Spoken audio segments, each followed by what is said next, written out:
Dicen que hay maldiciones que no se lanzan al viento, sino que se entierran en la tierra misma, para que germinen como semillas del odio.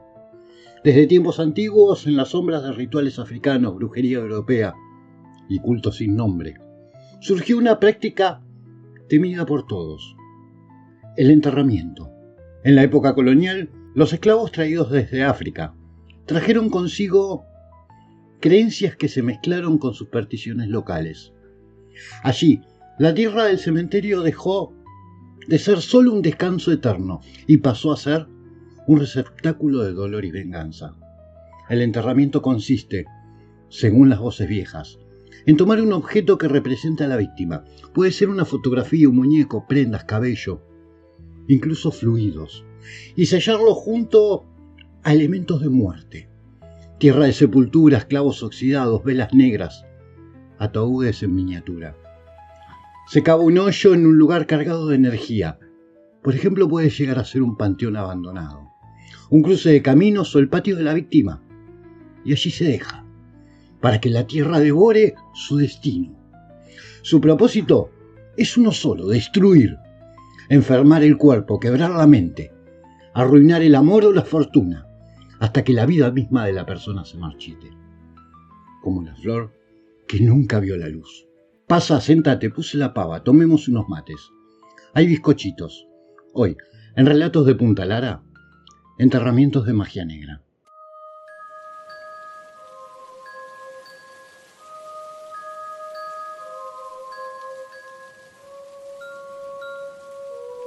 Bienvenidos, esto es Relatos de Punta Lara. En un pueblo polvoriento al sur de la provincia de Buenos Aires, donde las noches son tan negras que parecen tragarse el sonido, vivía Marta, una mujer de 40 y tantos, separada, dueña de una pequeña despensa en la esquina de la calle Mitre. Nadie lo decía en voz alta, pero todos sabían que tenía enemigos, competencia, deudas impagas, chismes que corrían como ratas por las paredes de las casas viejas. El primero en notar que algo no andaba bien fue Rodolfo, su vecino. Cada mañana al pasar por la vereda sentía un olor agrio, como de metal oxidado mezclado con humedad rancia. Una madrugada, vencido por la curiosidad, se agachó y vio que, justo en la tierra, junto al portón de Marta, alguien había cavado un pequeño pozo, ahora tapado de forma tosca. El piso estaba removido y la tierra parecía más oscura, como si hubiese absorbido algo. Esa misma semana Marta comenzó a cambiar. Primero fueron los dolores de cabeza insoportables, luego manchas moradas que aparecían en su piel, como huellas de dedos invisibles, y finalmente aparecieron las voces. Decía escucharlas cuando cerraba la despensa y quedaba sola. Voces graves, húmedas, que le susurraban su nombre como si lo masticaban con la lengua podrida. Un viernes a la noche, desesperada, fue a ver a doña Nélida, una curandera conocida en la zona. Nélida apenas la vio y palideció. Te hicieron un enterramiento y te lo hicieron bien. ¿Enterramiento?, preguntó Marta tragando saliva. Un trabajo de muerte. Enterraron tu suerte, tu salud, y a vos no te queda mucho tiempo. La curandera le explicó que debía encontrar el objeto enterrado y deshacer el ritual antes de la próxima luna llena. Marta volvió a su casa con el corazón latiendo como un tambor. Agarró una pala y comenzó a excavar junto al portón donde Rodolfo había notado la tierra rara.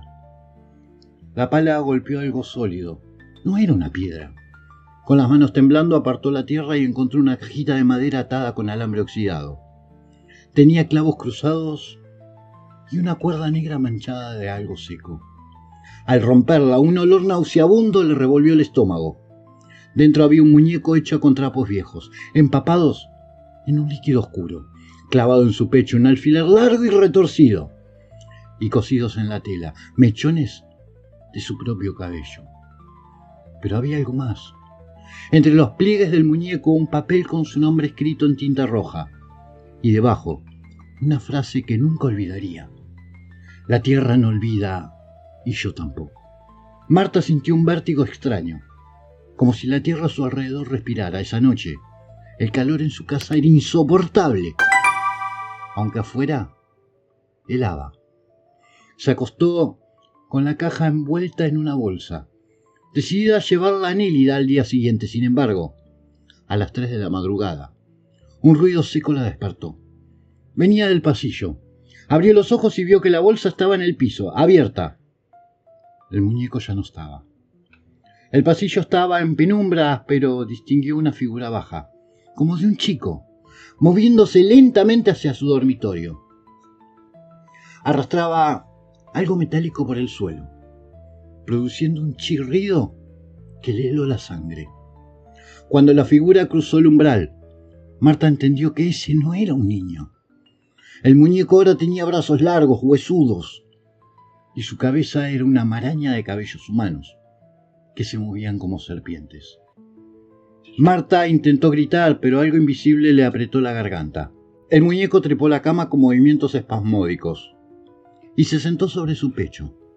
Su cara era una masa de costuras húmedas, de donde emergían dientes humanos clavados de forma caótica. El olor era insoportable, mezcla de tierra podrida y sangre rancia. «Ya estás enterrada», susurró, con una voz que no era una sola, eran muchas voces. Sus manos, frías como el hierro, se deslizaron por su cuello y comenzaron a apretar. Marta pataleaba, pero sus fuerzas se evaporaban como vapor. Sintió algo como húmedo. Le lamía la cara, y una lengua áspera se metía en su boca, sofocándola. En medio de esa asfixia, un pensamiento la atravesó. No voy a salir viva de esta cama. Lo último que vio fue su propio reflejo en los ojos negros del muñeco. Su cara pálida, los labios amoratados, y detrás de ella, sombras que se movían como gusanos en la pared. A la mañana siguiente, Rodolfo golpeó la puerta para pedirle azúcar. Nadie respondió. La puerta estaba entreabierta.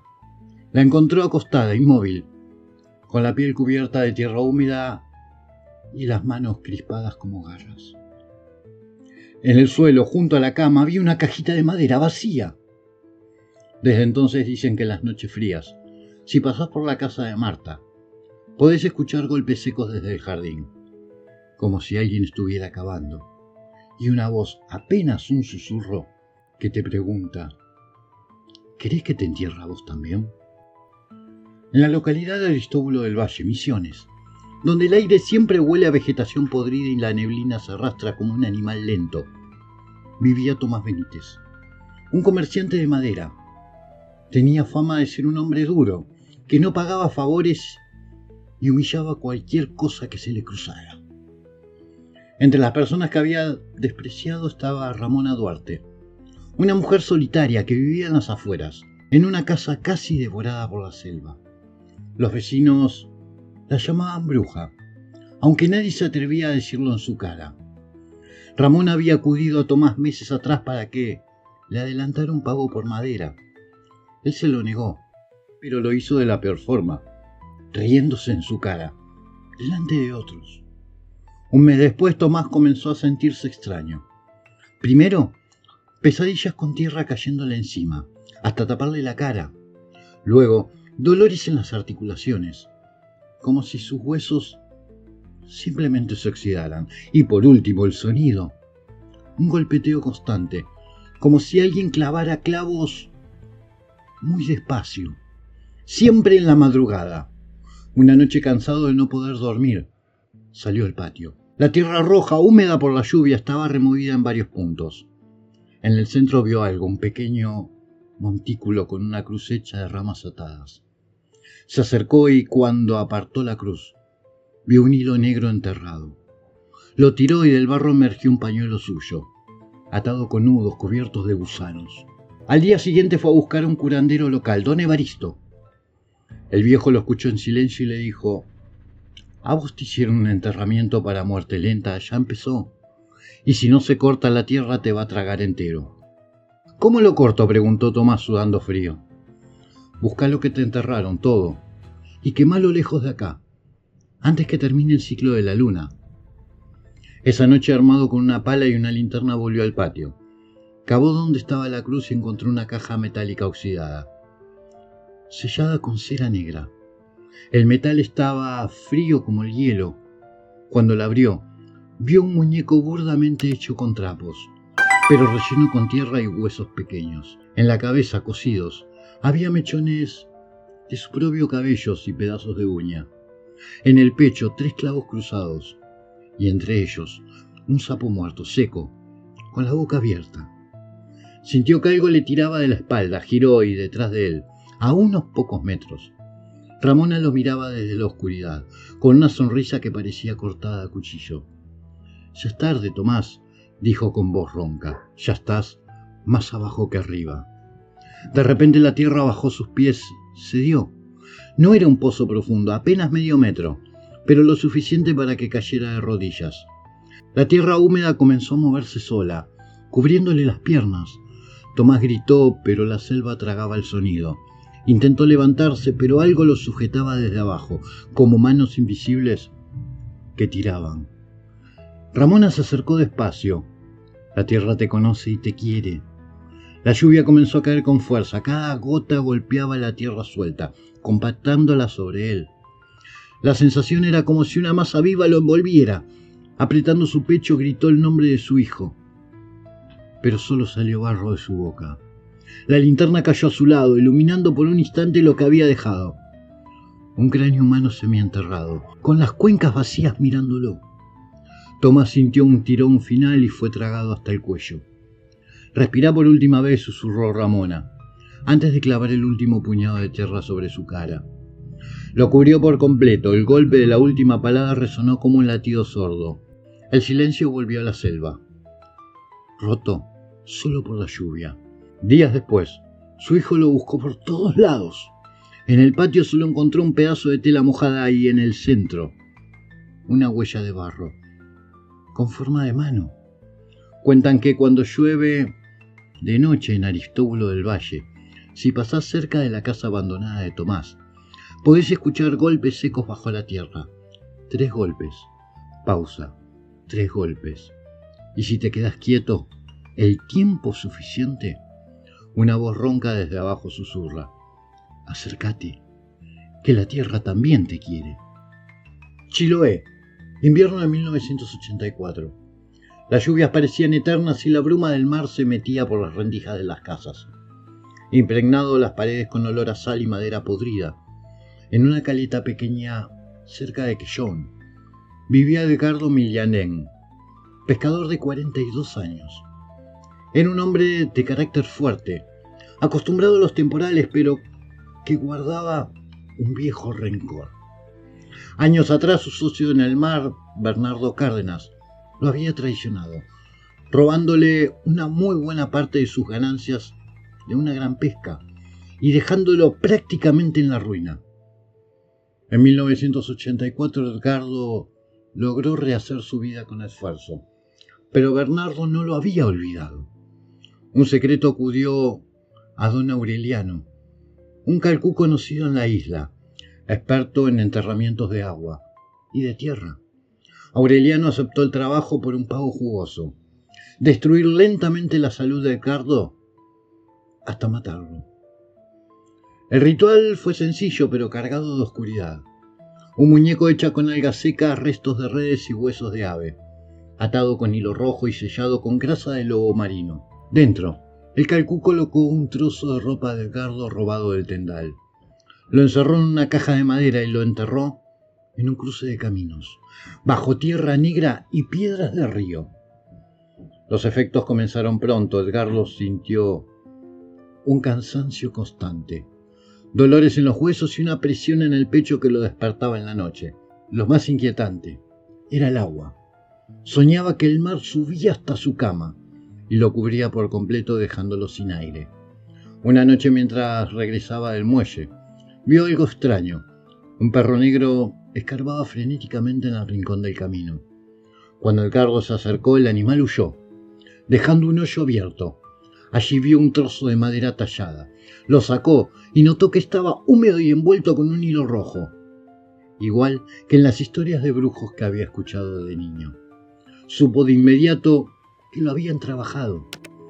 En lugar de entrar en pánico, Edgardo pensó en don Silvestre, un anciano curandero y exbrujo retirado que vivía cerca de Alcahue. Lo fue a buscar esa misma noche.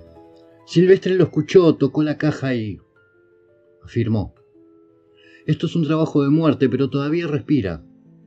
Así que todavía se puede dar vuelta. ¿Cómo?, preguntó Edgardo.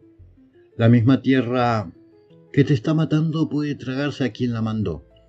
Pero vos tenés que tener el coraje de devolverle la marea. Esa madrugada Silvestre preparó un nuevo muñeco, pero esta vez con restos de la ropa de Edgardo que había dejado en la caja, y como sello final, unas gotas de su sangre, mezcladas con sal y mar y ceniza de velas negras. Luego, en un tarro oxidado colocó el muñeco original junto al nuevo, atados con el mismo hilo rojo, y le dio a Edgardo instrucciones precisas. Debía enterrar el tarro en el lugar donde sospechara que el instigador pasara seguido, y dejar que la tierra hiciera el resto. Edgardo no dudó. Sabía que Bernardo tenía la costumbre de cortar camino por un sendero que atravesaba un pastizal hacia el muelle. Esperó la noche más oscura del mes, cuando la niebla era tan espesa que parecía sólida, y allí cavó un hoyo bajo una piedra gigante, dejando el tarro en silencio. Los días siguientes Edgardo comenzó a sentirse mejor. El dolor en el pecho se fue. El cansancio desapareció, hasta sus sueños dejaron de estar llenos de agua. En cambio, Bernardo empezó a empeorar. Primero, un resfriado que no se le iba. Luego dolores insoportables en las articulaciones y finalmente, lo más inquietante, empezó a toser agua salada, como si se estuviera ahogando en seco. Una tarde, mientras llovía y el viento azotaba las ventanas, Edgardo lo vio en el muelle, tambaleándose. Bernardo tenía la piel pálida, los labios amoratados y la ropa empapada. Aunque no llovía tanto, lo miró con pánico como si hubiera visto un fantasma. ¿Qué me hiciste?, logró decir antes de escupir un chorro de agua y caer de rodillas. Esa noche encontraron a Bernardo muerto en su casa. El piso estaba cubierto de charcos y su cama estaba empapada como si hubiera dormido en el mar. No había explicación lógica, ni un agujero en el techo, solo agua salada y junto a su cuerpo, una piedra negra del tamaño de un puño, todavía húmeda. Edgardo no dijo una sola palabra. Sabía que el trabajo se había cerrado, que la marea negra se había retirado, pero no olvidaba las últimas palabras de don Silvestre. Cuando devuelves la marea, ella recuerda tu nombre, por si algún día te toca a vos. Desde entonces en Chiloé los viajeros pescadores cuentan que en las noches brumosas se ve a Bernardo, empapado, caminando por la orilla dejando huellas mojadas que no llevan a ninguna parte, y que si la seguís, el mar se abre y te invita a entrar. San Pedro de Atacama quedaba lejos, pero el calor del norte argentino no tenía nada que envidiarle. Era 1976 y un pequeño pueblo de Salta, Rafael Montalvo, se ganaba la vida como prestamista. No era querido, pero sí respetado o temido. A Rafael le importaba poco la miseria de los demás. Si no le pagaban, no dudaba en quitarles la tierra o el ganado. Un día presionó demasiado a don Basilio, un anciano agricultor que debía más de lo que podía pagar. Le dio una semana para saldar la deuda o perdería la finca. Basilio, humillado frente a otros en la plaza, no dijo absolutamente nada.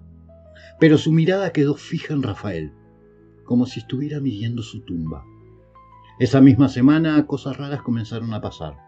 Rafael amaneció con la garganta seca, como si hubiera dormido con arena en la boca. Por las noches escuchaba pasos lentos en el pasillo, aunque vivía solo. Y cada vez que salía encontraba pequeños montículos de tierra junto a la puerta, como si alguien hubiera dejado puñados de polvo. Una madrugada no aguantó más y fue a buscar a doña Teodora, una curandera vieja como el monte. Ella lo miró largo rato antes de hablar. A vos te están enterrando y rápido. No es para enfermarte, es para que te mueras seco. ¿Seco?, preguntó él tragando saliva. Sí, La muerte del polvo. Te quitan el agua del cuerpo hasta la última gota se evapore. Rafael rió con nerviosismo, pero esa noche la pesadilla empeoró. Despertó ahogándose, con la lengua hinchada y una sensación insoportable de sed. Caminó tambaleante al pozo del patio y al bajar el balde, el agua estaba totalmente turbia, con restos de tierra flotando. La siguiente mañana lo vio, en un baldío detrás de su casa. La tierra estaba removida a cabo con una pala, y a medio metro encontró un saco de tela atado con soga. Lo abrió y vio un muñeco hecho con ramas secas y cuero de cabra, relleno de polvo y pequeñas piedras. En el pecho, cosida con alambre, había una foto suya. Al mover el muñeco, un viento seco le azotó la cara, y juraría haber escuchado un susurro. Ya casi. Con el corazón latiendo como un tambor, fue de nuevo a lo de doña Teodora. Ella no dudó. Si lo sacaste podés pelear, pero tenés que enterrar algo tuyo en el lugar de lo que ellos hicieron, y hacerlo donde él te lo mandó, pase o viva. ¿Y si sé quién es? Mejor así. El polvo lo traga a él. Esa noche Rafael fue al galpón. Agarró una camisa que había usado ese mismo día y, siguiendo las instrucciones de Teodora, la llenó con sal, polvo y una mezcla que la vieja le dio en un frasco. Parecía barro seco, pero olía a sangre.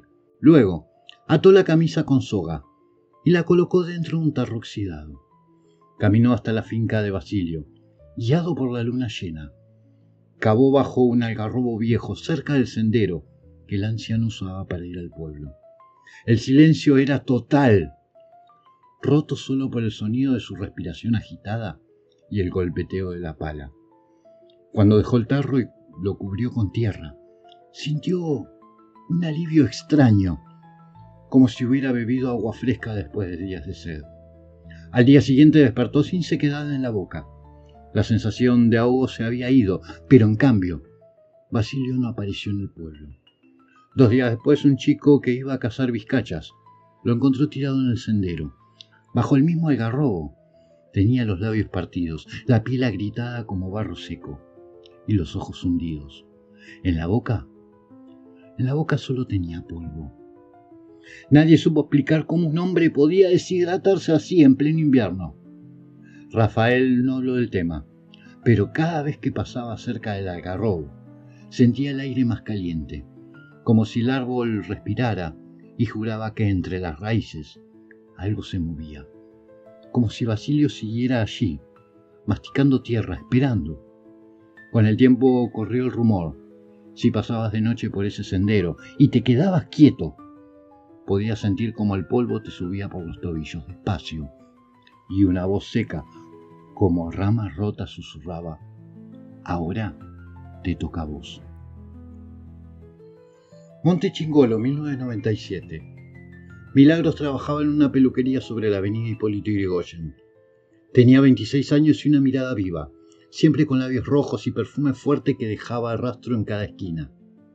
Hacía 6 meses que salía con Claudio, un tipo grandote, camionero, que le prometía un futuro juntos. Él aparecía solo algunos días a la semana, siempre de noche, y se iba antes que amaneciera. Una tarde Milagros estaba en un kiosco, cuando escuchó a 2 mujeres hablando en la fila. ¿Viste a la esposa de Claudio? Pobre, con 2 chicos chiquitos. Sintió un frío que le subió por la espalda. Esa noche lo encaró. Él no lo negó. Estaba casado.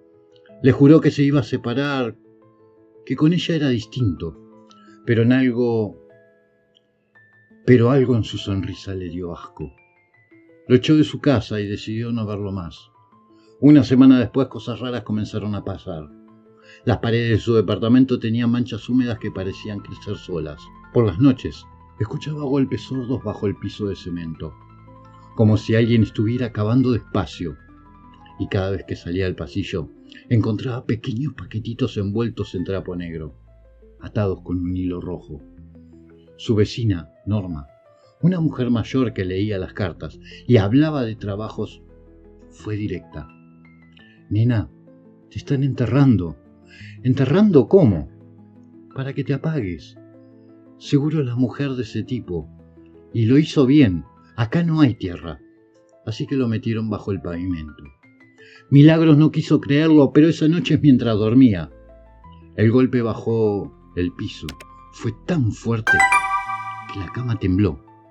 Soñó que estaba bajo la vereda con la boca llena de cemento y que alguien desde arriba le pisaba la cara.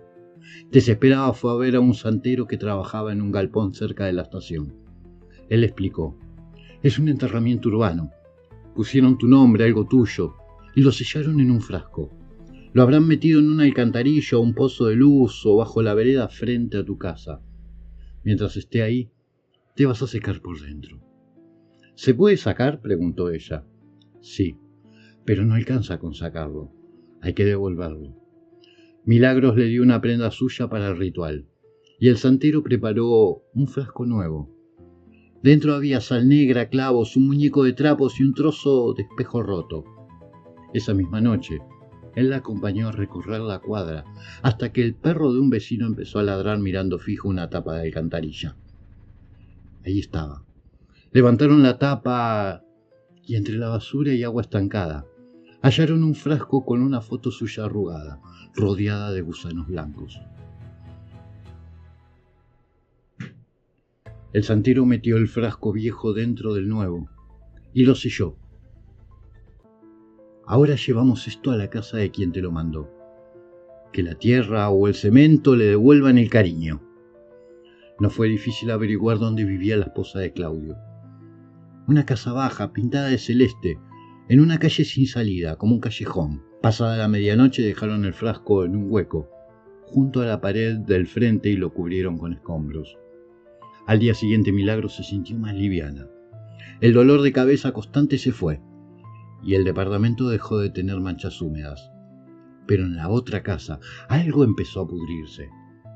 A las pocas semanas la mujer de Claudio cayó enferma. Primero, fiebres inexplicables.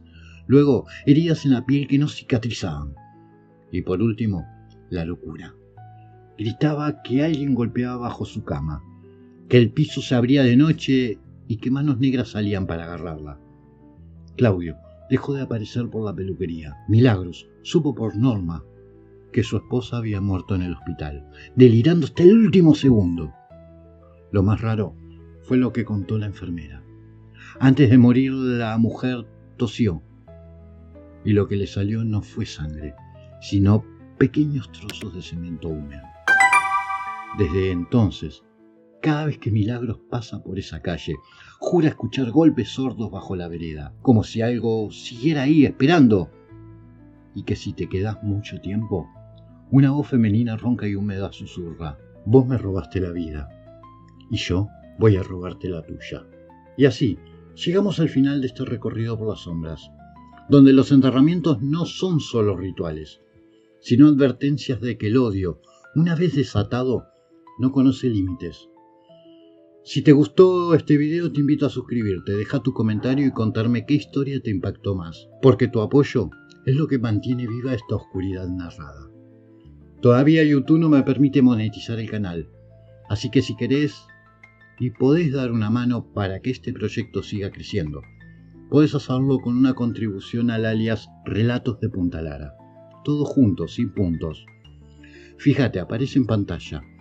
Además te lo voy a dejar en comentarios y descripción. Cada aporte, cada palabra que dejes en los comentarios, cada vez que compartís un video mío, es una forma de encender otra vela en esta casa de relatos.